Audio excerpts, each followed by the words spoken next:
Hello, and welcome to today's webinar, Version Control for PL/SQL. My name is Melanie Brady, and on behalf of IOUG headquarters, I would like to thank you for joining us. Our speaker today is Yalem Gerber, founder of Gerger.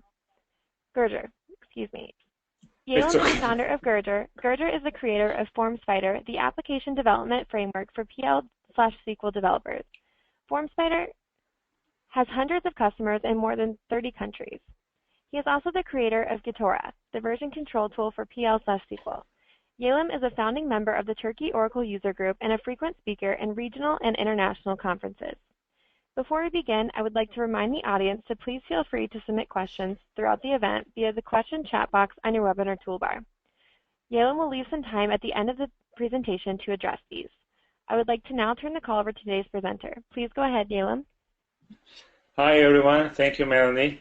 By the way, I'll make stops, Melanie, if you don't mind. I'd like to make stops during the presentation and answer the questions while we're talking about things. Sure, and no not to wait at the end. So everybody sees my screen, because I think I accidentally clicked the button. Yep, we can see it. Okay, perfect. So welcome, everyone. And today we're going to talk about version control for PL/SQL. As Melanie said, some of you may know our product FormSpider. It's an application development framework for PL/SQL developers. We got customers all over the world. But today, our topic is PL/SQL and version control. So here's our agenda. First of all, what's the problem? We're going to talk about what the problem is and how we solved it. And I'm going to really quickly go over some implementation strategies and their benefits, but the most important part of this presentation is the demo. Everything else is really just a prelude for the demo. And during the demo, I'm going to show you, the demo is recorded, but there are no special effects. That's like, it's a real thing. I just made it a video so it's easier to present. And it's about the most common question I receive when I give this presentation is this.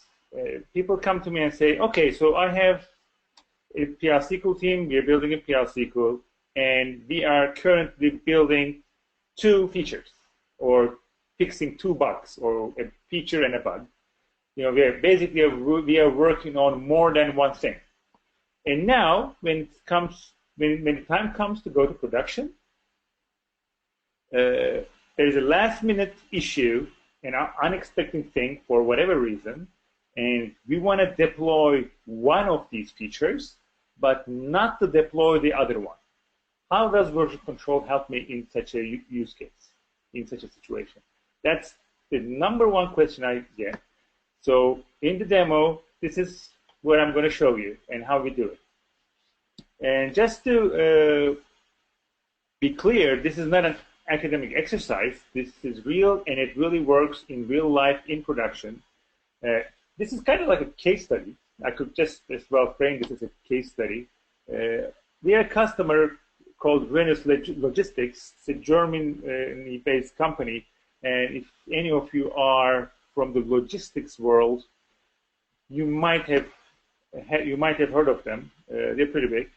Their database has more than 20,000 database objects, and when I say database objects, I mean code objects, packages. These packages, they're highly reliant on PL/SQL for the business logic of their applications, and they have a thin layer of Java application for the UI. And they wanted to move to continuous delivery, so they envisioned this delivery pipeline where they are delivering features and bug fixes and improvements to their code base in production continuously.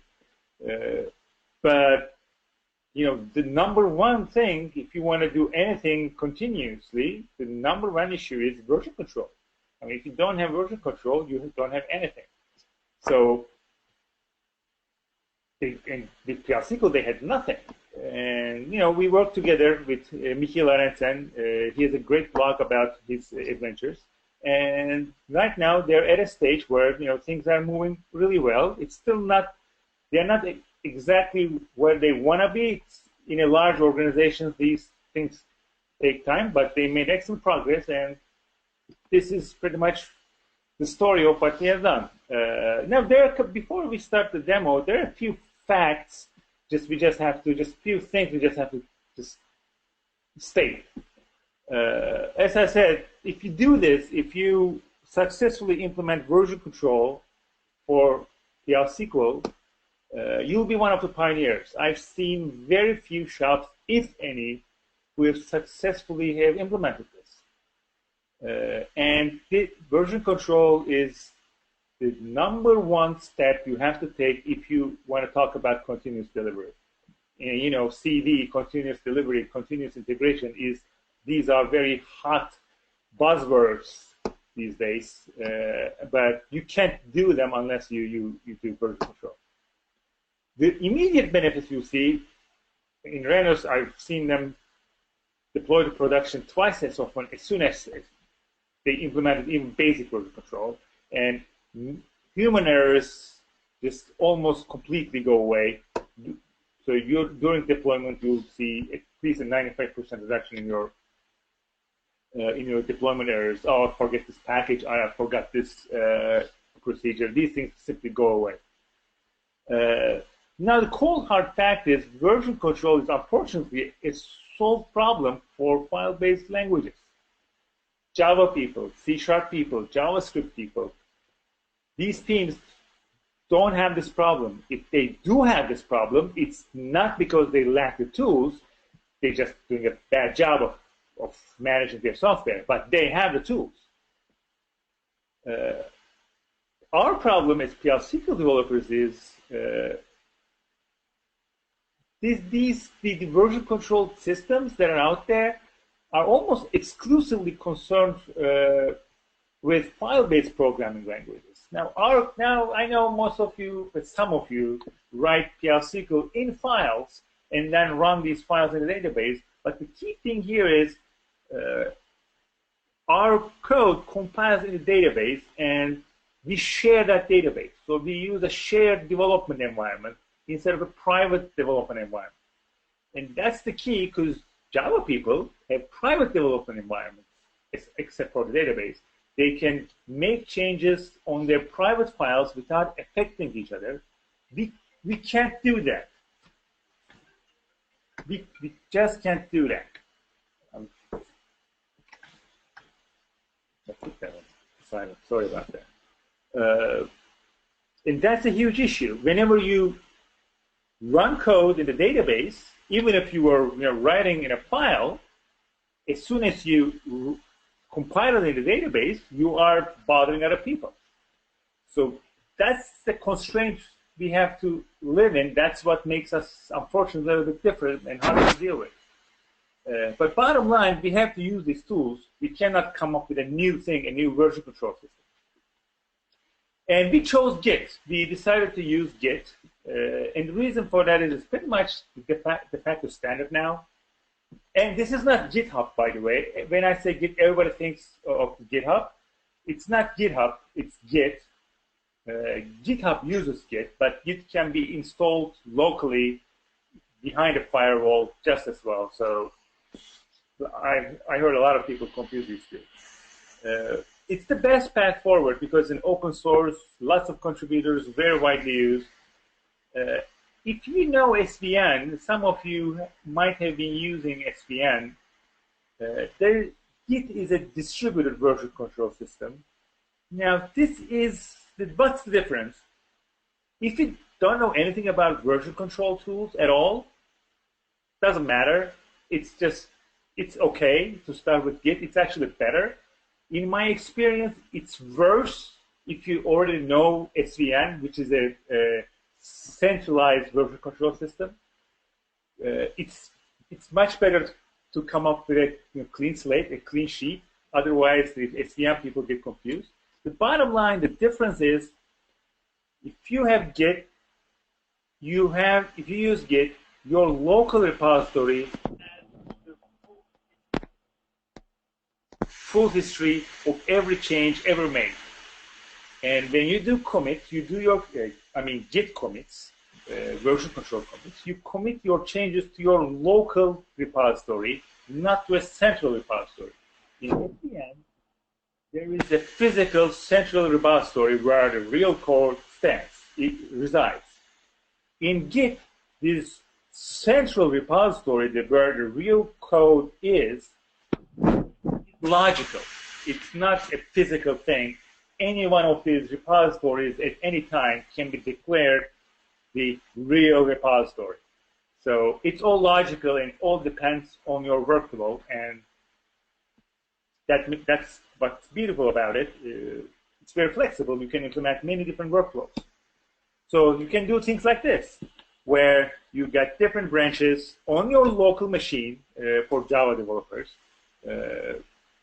And you can work on one branch, do some feature, and if somebody needs help on a bug fix, you can switch to the hotfix branch, help him, send your change, and switch back to the feature you're working on. And all that happens instantaneously. Imagine, for database developers, imagine you're working in your database, in a private database, and instantly you can switch your PL/SQL code from one branch to the other, just like that, very quickly, very easily. I know it's kind of hard to imagine how people work. And that makes people very productive. They block each other. Everything is very fluent. And today, our demo is going to show you how to do something like this with the database, and without really changing a lot of things in your workflow, just minor changes, so no big disruption. Now, one of the questions I receive is, or what about tables? What about tables? Because we got two types of objects, what we call soft objects that are the objects that you can create, use the command create or replace. They are easy to deal with, but then there are tables constraints where you alter things.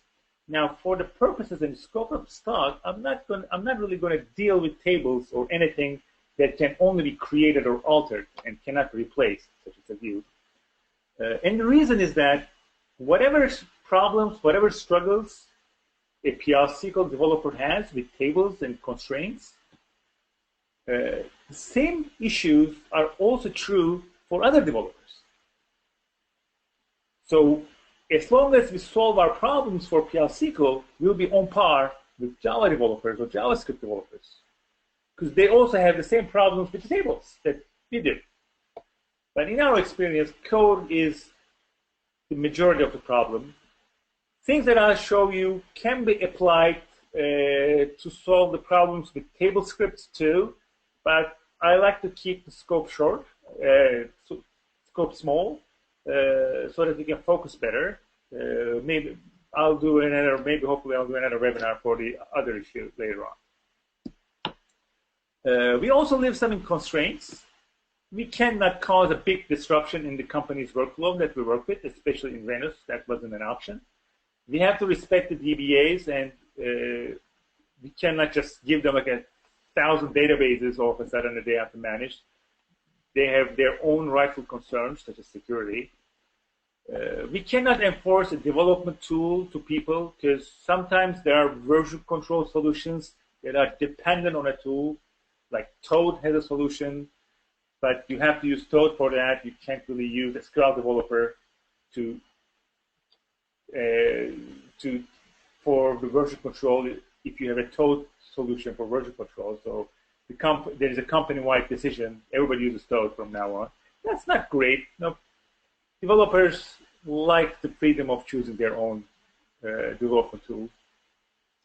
You probably cannot give a private development environment to every developer in the company if we are dealing with databases and PL/SQL. Although it's much easier now to give everyone their own database with 12c, and we're going to talk about that a little bit. This talk assumes that we can't really give a private environment to everyone on day one, but we believe there are still enormous benefits of using version control. So in general, just minimal intrusion to the company workflow. And as a reminder, we need a bridge between existing tools, in our case, Git and the database. This is how we start with. This is what we start with. I'm hoping that this setup is familiar to most of you.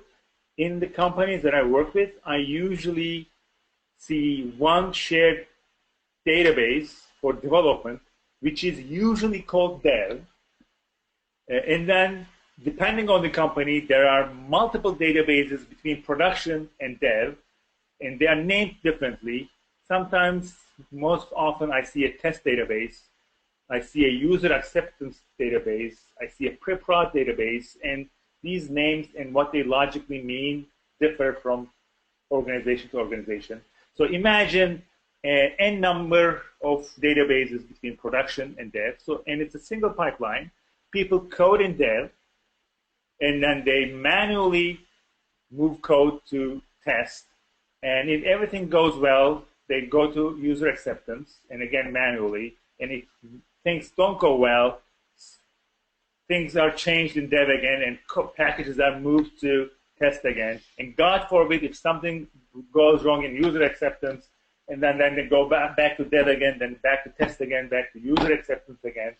And if you have enough number of developers, and if the things you do are complex enough, very quickly this turns into a mess where people are rushing code from one database to the other, or they break the company policy of, we never change code in user acceptance, but we have to be in production in 2 hours, so I'm just going to do this exception just for this time, and I'm going to modify some code in user acceptance, but I'm not going to forget to move that back to dev, but yet we always forget it.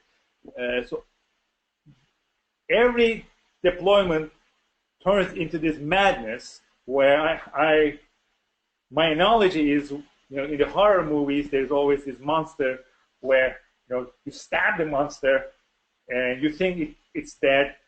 You turn back, but it's not dead. You go, stab it one more time, and okay, now it's dead. Now we deploy it, but no, it's still not dead. We a few more knives, a few more hits, and then okay, now it's dead, and finally it's dead. Finally, we're in production.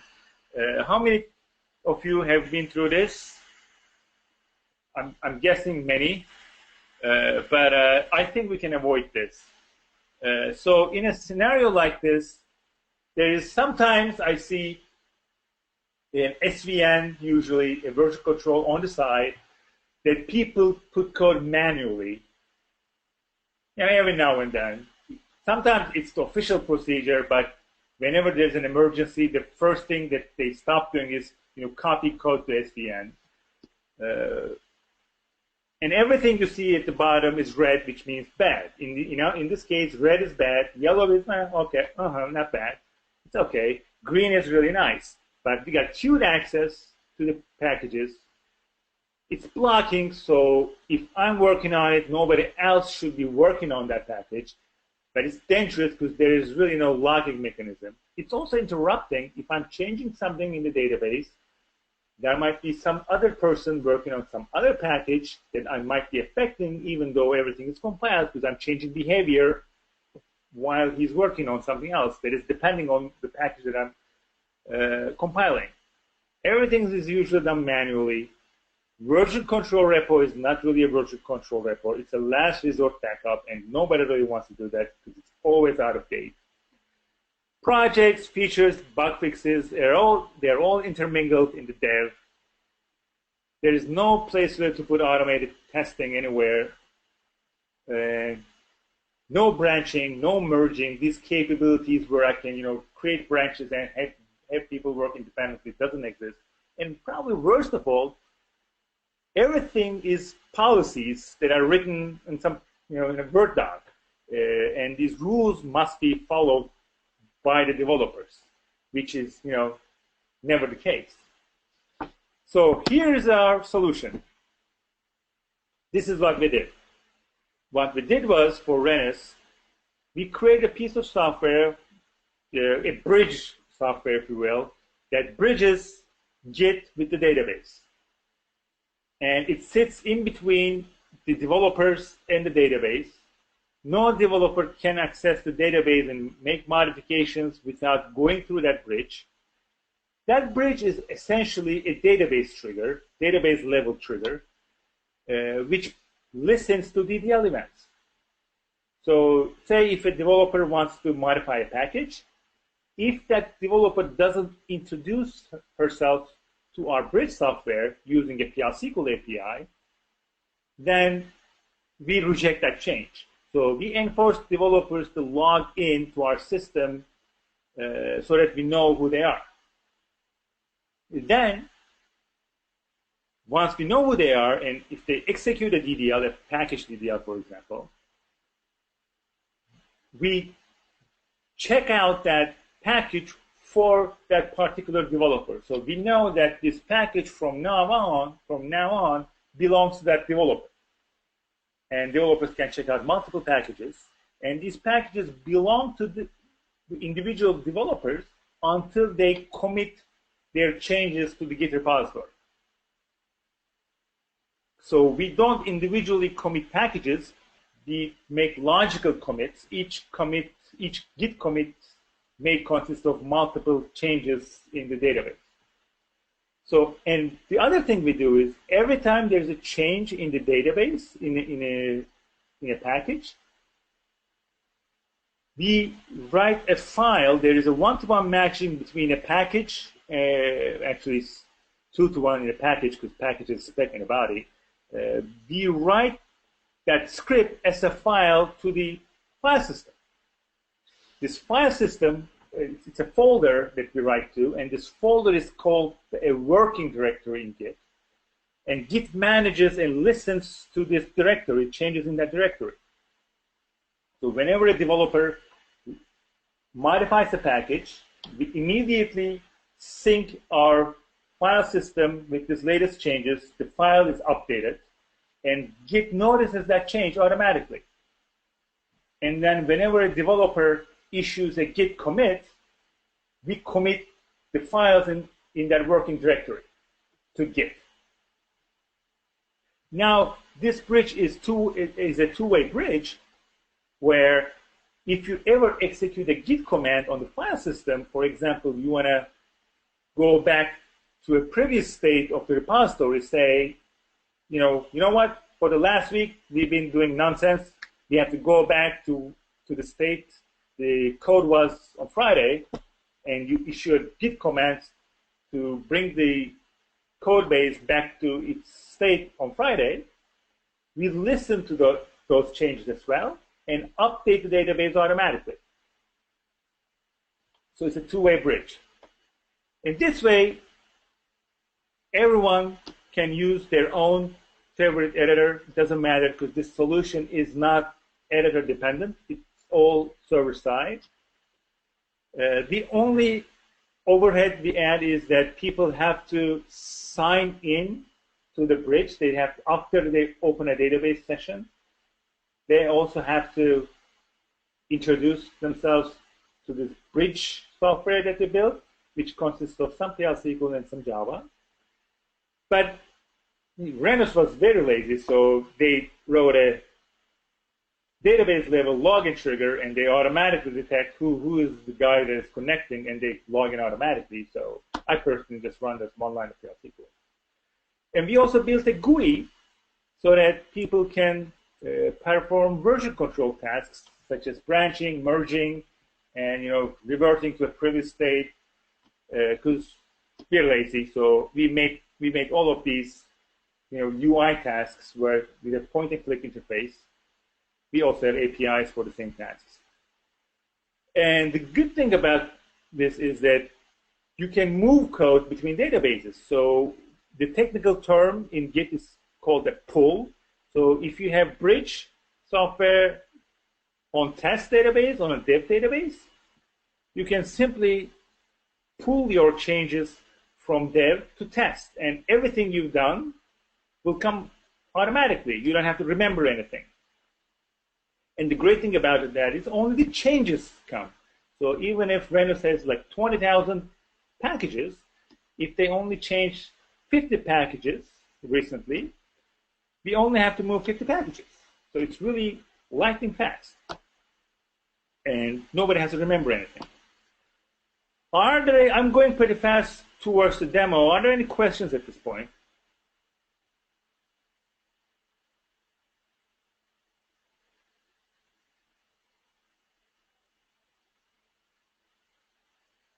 Anything? Melanie, is everybody okay? We don't have any questions at this time. Feel free to continue. Okay. That's not a good sign at all. Oh, we just had one come through. Okay,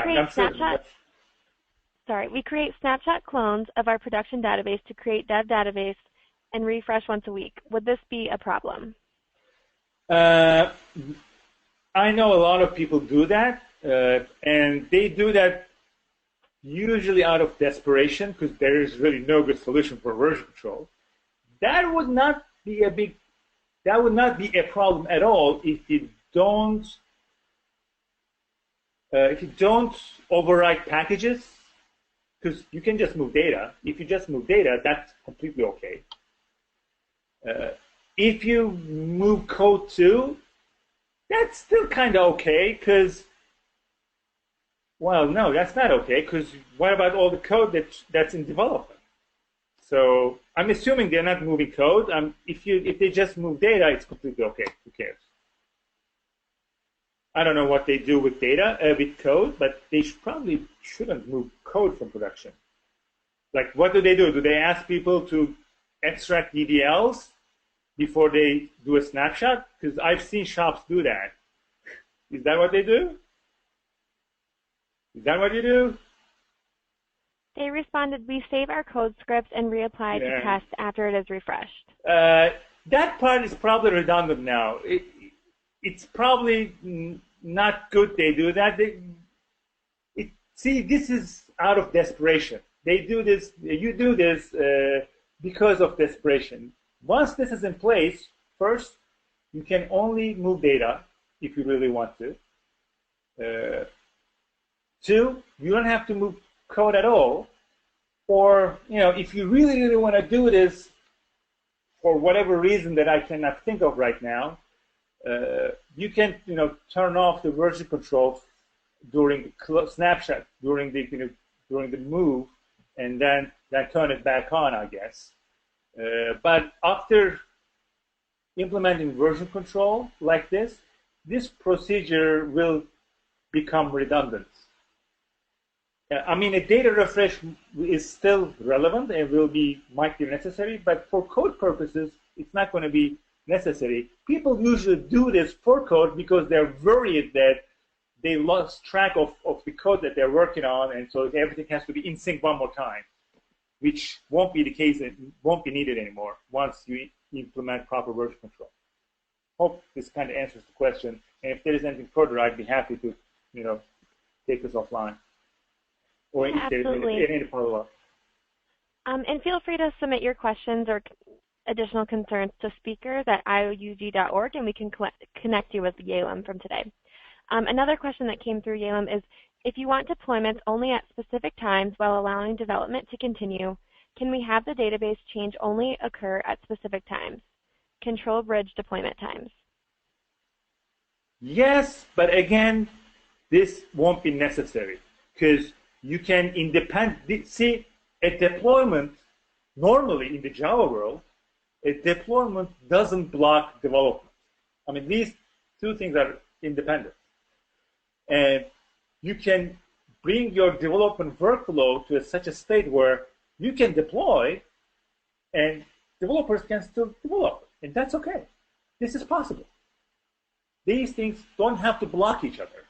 But if you want them to block each other for whatever reason that I cannot think of, yeah, sure. But normally, these things are independent. And they become dependent because we don't have any good solutions. We didn't have any good solutions so far. And in the demo, you'll see, like, development can continue, and we will deploy, we'll do integration tests, and everything will go in parallel without blocking each other. Anything else? That was it for now. Okay. So quickly, just imagine you have the same deployment pipeline, dev, test, user acceptance, pre-prod, prod. And all you do is install this bridging software to each database. And nothing else. You do nothing else. No change in your workflow, nothing. Just the simplest thing we can imagine. And look at all the benefits we get. A lot of reds have turned to either green or yellow. First of all, if you do this, your source code is in Git and reliably so. So if your database goes down, if you lose a database, you have a peace of mind. You know you have the latest code in Git.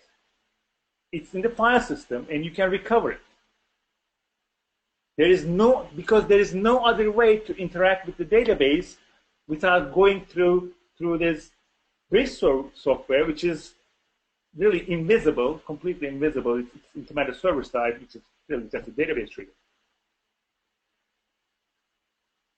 What's nicer is, you can now, if it's okay to make changes in the test database, in the UAT database, it's okay to change something really quickly. And it's okay to forget that you changed something and you forgot to run the same script in that. It's okay. Because Git, when you pull code using Git doesn't do overwrites. It does merges. So using this software, we always merge code. We never overwrite. So whatever changes you've done at any database will never get lost. You can always keep track of it because Git will keep a perfect history of what you have done and who has done it. And you can always bring things in sync later on automatically, easily, by just pulling code from it. So this gives you the ability to step into branches and hotfixes just a little bit, start playing with it. And what I like about this most is the bottom green line, version control rules are now enforced at the database level. So they become an indispensable part of the development process. Before that, they were separate things. You did development here, you did version control here. So this never happened because that's what's important. The developers have to remember and do this on the side, which never works. It's just a Word doc. But now they become inseparable. There is no way to develop code and deliver without dealing with version control. That's the best part of it. Any questions about this picture?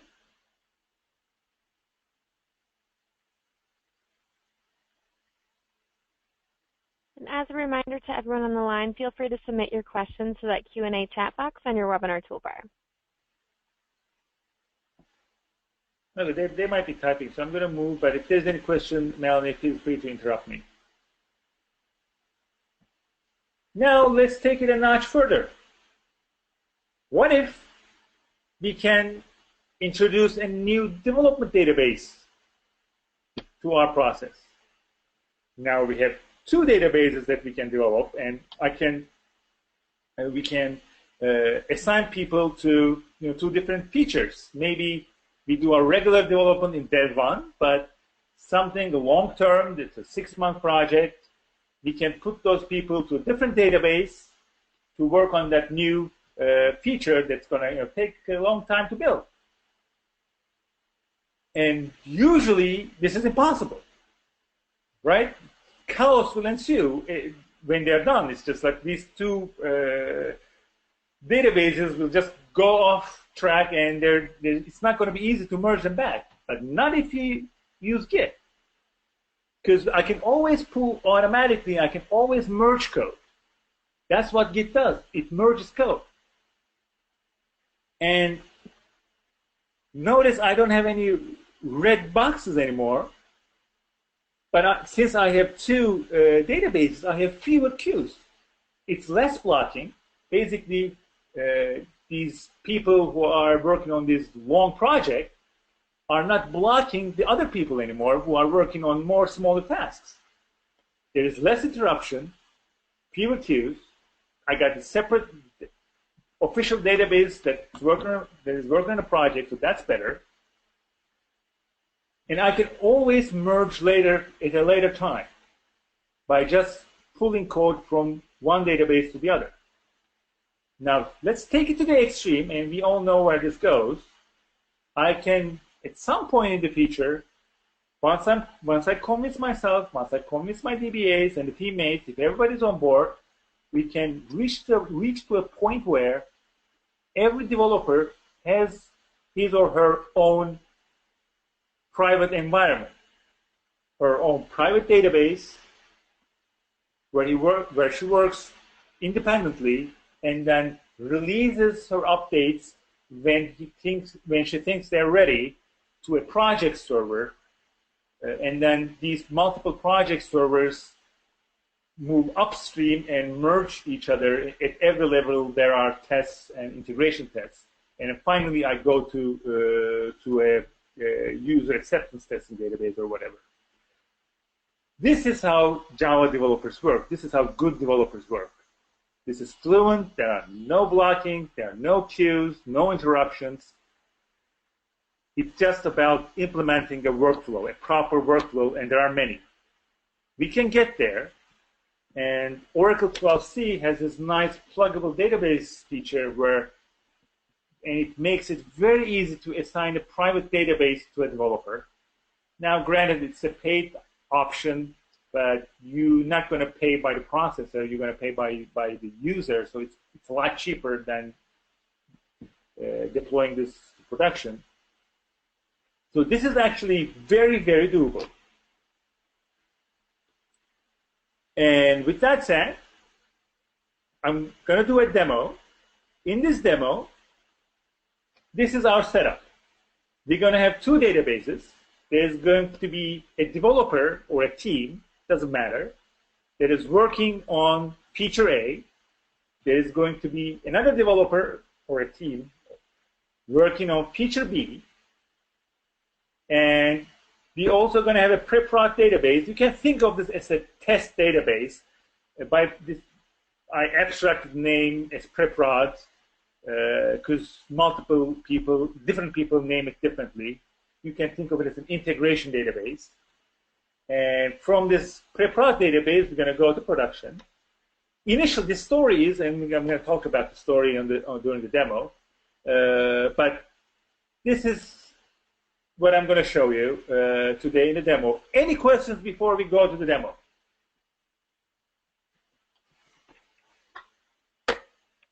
No questions so far, but if they come up, I'll jump in and let you know.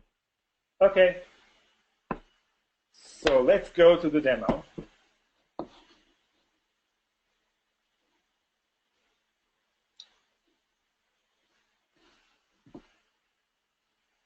One question that came up, is the tool free? Here's the thing. I'm not trying to sell a tool, but a methodology.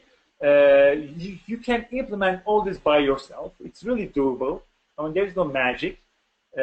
We built this for Renus. We can implement this for you.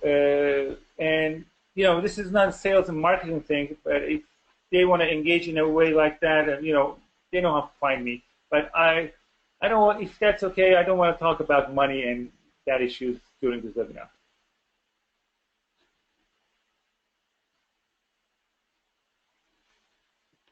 So, how to develop two features simultaneously, but deploy only one of them to production. So I can turn this off.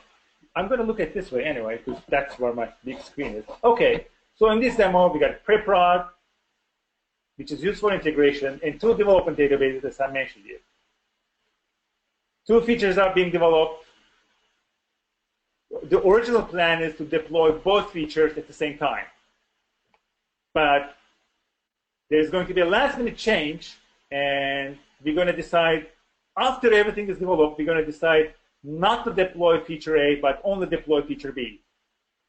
And, well, we had to give a name to our project, so it's called Gitora. So everywhere you'll see a name Gitora during the presentation. That's the bridge software that I talked about. So initially, we got dev 1 and dev 2, and they're empty. And in our pre-prod, we have the real code. And for all practical purposes, we're going to ignore the tables for now.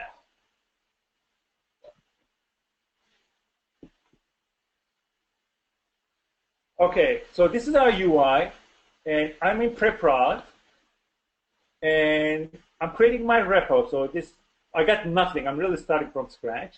So I'm creating a repo called NU. My default schema is demo schema. And I'm connected to my pre-prod database. And I'm adding all my packages to my repo. That can, like, in this is small, but Renus has had 20,000. In such a case, we use an API, not the UI, obviously.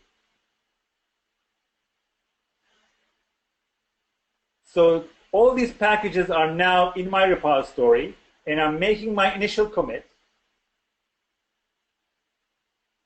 And I enter a commit message. This is what's great about Git, that you always have to write a message. Usually a Jira bug ID, for example, is what you write. Okay, so I make my initial commit.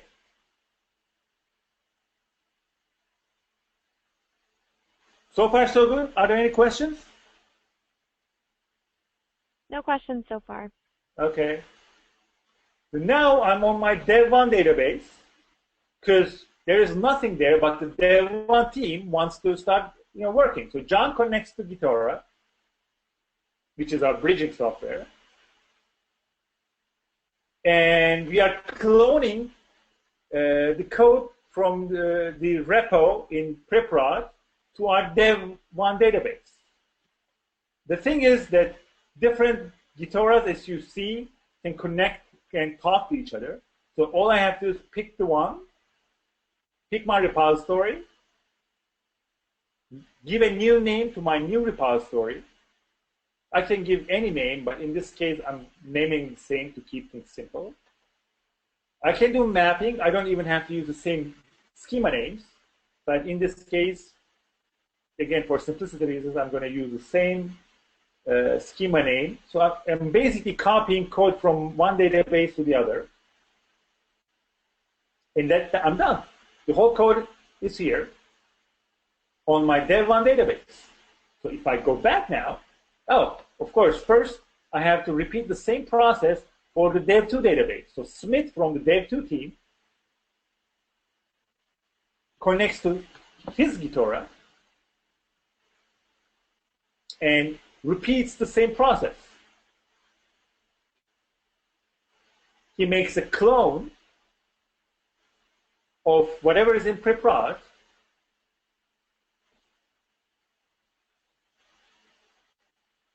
to dev2. And all the code just moves to dev2 automatically. This is kind of like the question where, where they do a snapshot of everything, except that this is how we start. Now, this is important. During this demo, we're going to see how things are progressing using this chart where the y-axis is time. So in this case, I make my clone, and all of them are in the same state. Preprod master, dev1 master branch. These are master is a branch, and dev2 master. They're all in the same level. I just cloned them.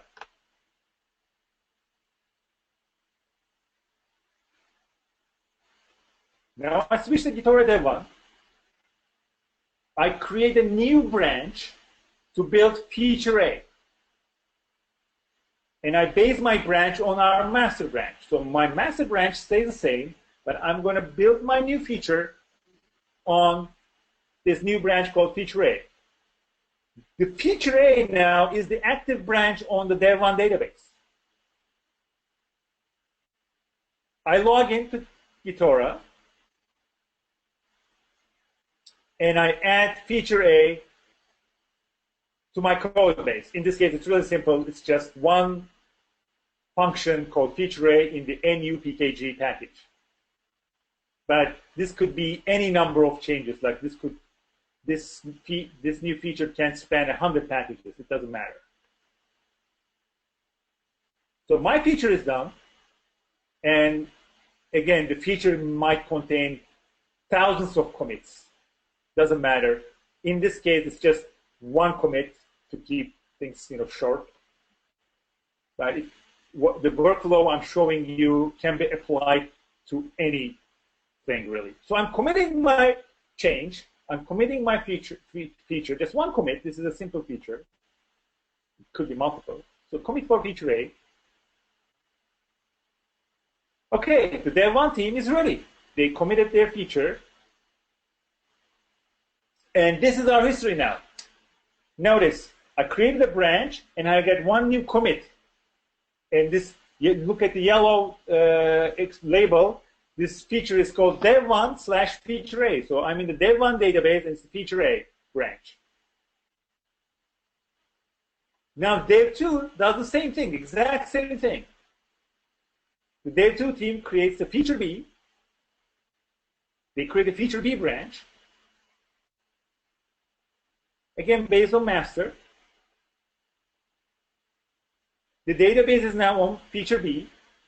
So every change I make to the dev2 database is going to be committed to feature B, because that's the active branch. Same steps, I log in, and I add my feature. This time, I go to the Neuron API, and just add a feature B function. Again, this can be of any complexity, any number of commits, doesn't matter, any number of states.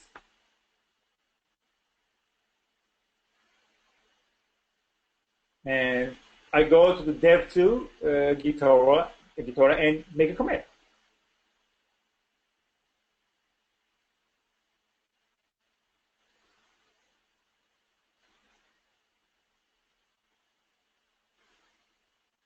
Feature B. Perfect. Now both teams are ready to deploy to the pre-prod, because allegedly the plan is we're going to deploy two features. See, we made a progress here too. We're going to deploy two features at the same time. Now the first step is we are switching. This is the workflow. So we are switching dev1 to master. The reason we do that is in our workflow, we decided that the communication between databases will be made only through the master branch. This enables us, if we don't have to do this, we can direct the pull from other branches to the pre-prod database. But this is a better practice, and this leaves, it's going to be clear, this leaves the pre-prod database always in a useful state. So you'll never have uncompiled packages in pre-prod. And if we keep the pre-prod in an uncompiled or an unstable state where there are conflicts, then we're going to block other people. But the whole point is not to block other people or block them as a short amount of time as possible. Therefore, we decided to make all merges locally in the local databases, on the project databases.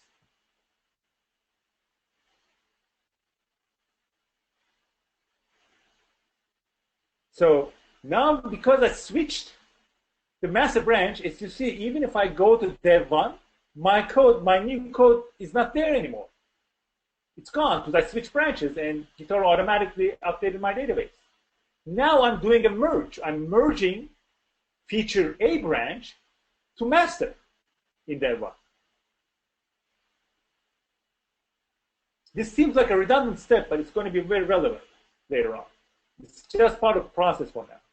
So now note that my commit has arrived to the master branch. And this is what I've done.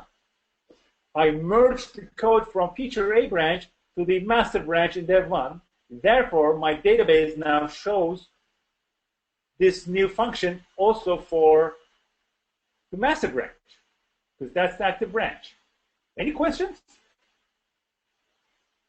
We did have two questions come through. The first one, how do I download your product? And the second one, does this work with Toad? Yes, it works with every tool, and the product is on Gitora.com.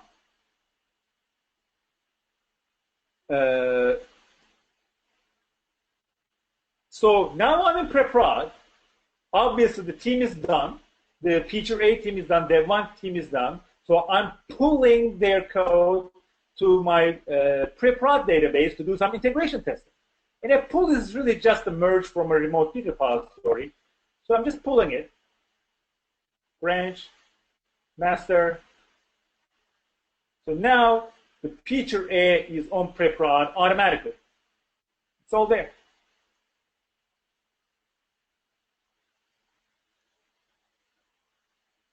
And there are no conflicts, no issues, because I'm just taking the first change. That could be, but all these conflicts would have been solved in the previous state. So when I pull to pre-prod, I never expect any issues. Any conflicts would have been solved in the Dev1 database. And as you see, the changes have arrived here, just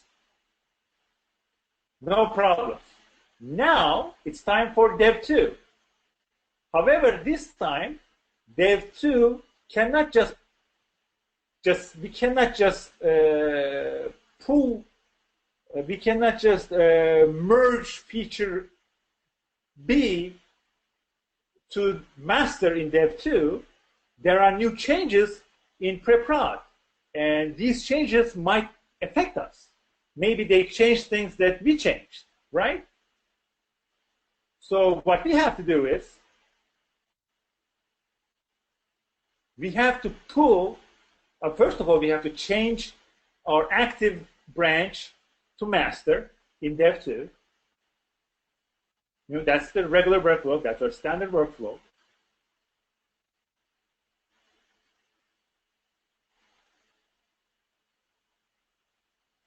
The change is gone. This time, we're going to follow the same workflow, but first we have to, not necessarily, this doesn't have to be the first step, but one of the steps, I did it as the first step. First, I have to pull from pre-prod, because there are new things in pre-prod. And these changes might affect my deployment script. Maybe Dev1 team changed something that affects me. It's possible. I don't know. Therefore, I'm pulling from pre-prod, the latest state of pre-prod, I'm pulling it to Dev2.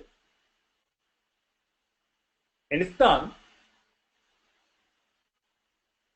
And I got the feature A in Dev2 now, on the master branch. See, this is important. I pulled that change to my Dev2 master. So Dev2 master, my current database, the active branches, Dev2 master. In Dev2, I have feature A. Now I want to merge feature B too to Dev2 master. So I got that code in Dev2 master. Now let's pull a merge, let's merge a branch. Pick the feature B branch and merge it.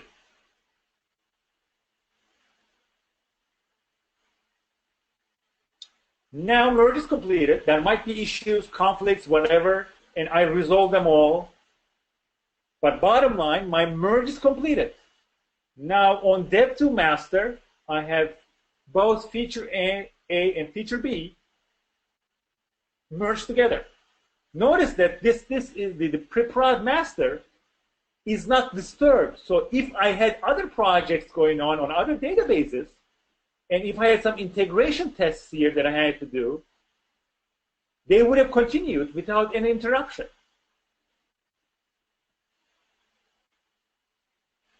So I'm now ready to go to pre-prod for whatever integration or functional tests that I have in pre-prod.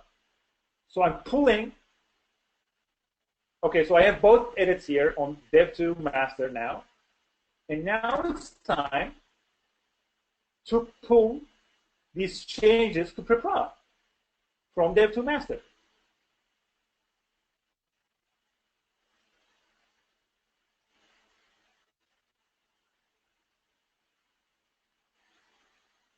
Okay, we're getting ready to go to production because that was the original plan, right?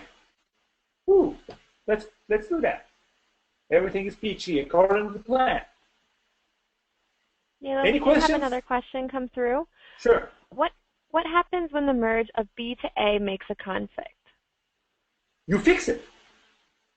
You just have to fix it. And conflicts will happen.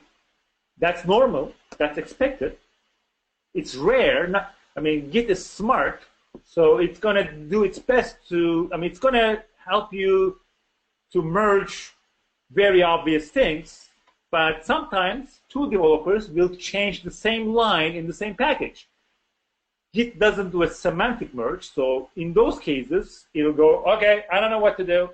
You'll figure it out, and you have to figure it out. That's the nature of the business. That's the difficulty that we cannot avoid of. That's why we are there. You resolve it in this case, in this particular example, you would have to resolve it in dev to master merge. If by the time you merge dev to feature B to dev to master, that's when you might run into conflicts. But for example, this pull won't cause any conflicts, because any conflict that you might have run into has already been solved in dev to master. The whole point is to keep pre-prod functioning all the time for other people and other tests. So we got both pre-prod, we got both feature on pre-prod. Like here, you see it's all here, right here. No problems, we're ready to go. Yalin, we had another question come through. Sorry to interrupt. Sure. So then we collaborate with the new merge. So then we collaborate with the new merge of B to dev to master, correct? Say it again. B. Sure. So then we collaborate with a new merge of B to dev to master, correct? Yes, you collaborate on the merges. Sometimes you have to bring in someone from their one team. You have to figure things out. And that's part of life. That's part of our job. So any problem you might have for conflicts, you solve, in this example, you solve that during the merge from dev to feature B. If you solve any issues, any conflicts, then you're merging dev to feature B branch to dev to master branch in this example.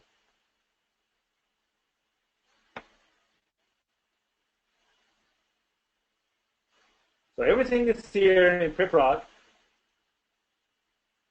all merged, but last minute, god damn this management, they decided to delay the deployment of feature A, but yet they want to go forward with feature B.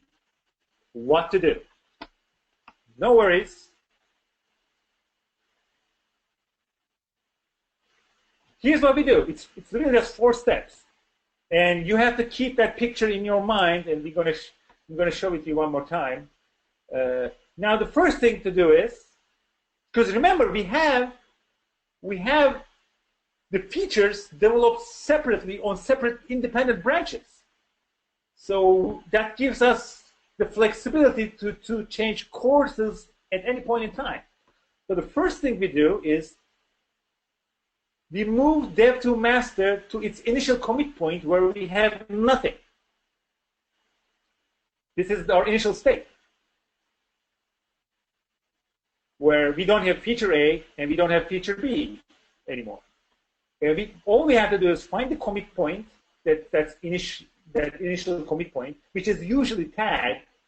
We always tag these things like with version 1, version 1.1, version 1.2, and we revert back to that commit point.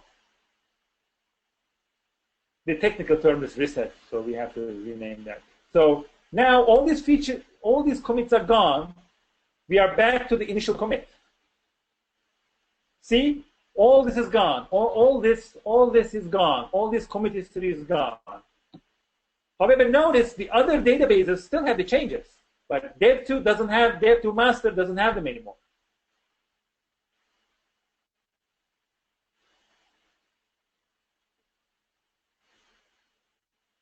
It's all gone. As you see, all the changes are gone. I'm back to where I started. Now, I'm going to merge feature B to master on Dev2, because that's all I really want. I don't want anything else.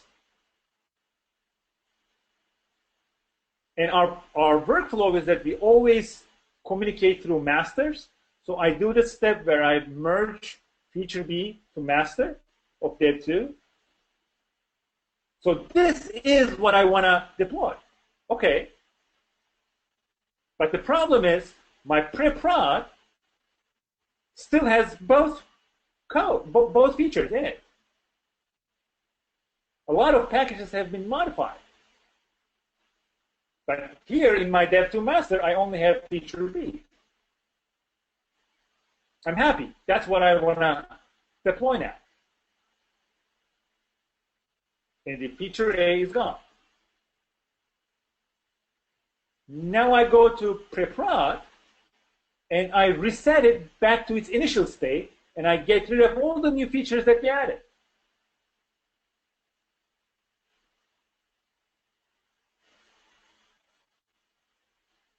It's again back where we have started.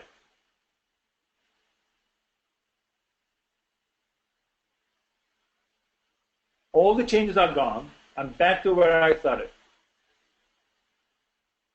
Initial commit. And this is how the history looks like now. All the changes are gone from pre-prod master. Now, I can pull from Dev2 master, and I'm good to go.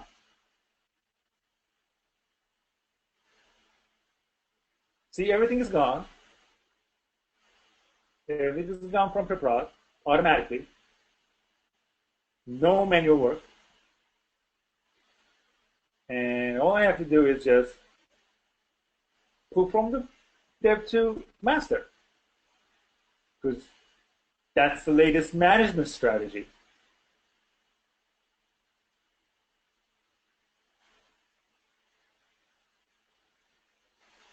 So I pull from Dev2 master. This time it only has feature B.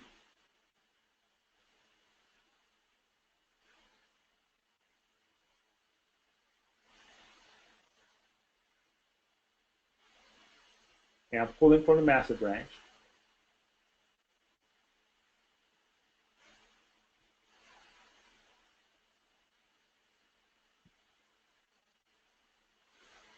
Now I'm actually done. I want the code that I want to see in pre-prod. Only merge completed successfully. Pre-prod only has the feature that I want. Feature B is here. Feature A is gone. Notice that I changed the history completely now. And even now, I can still change strategies if the management changed their mind. It's okay. Now, however, one thing is still left. Usually, you go to production with scripts, right? You go to production with scripts. You might want to prepare. Scripts for deployment. So let's prepare that deployment script. So this is the initial state of pre-prod, and we assume, of course, pre-prod and prod are on the same state initially. So this is also where my prod is. My destination commit ID is whatever I have now, the latest, and there is a keyword in Git which is called head. So I want everything between the initial state and now. So this script, I want this piece, this delta. And by just single click, I got that. And I can now go and run this in my production, or include this in my production deployment script. And with that, we are done. Any questions?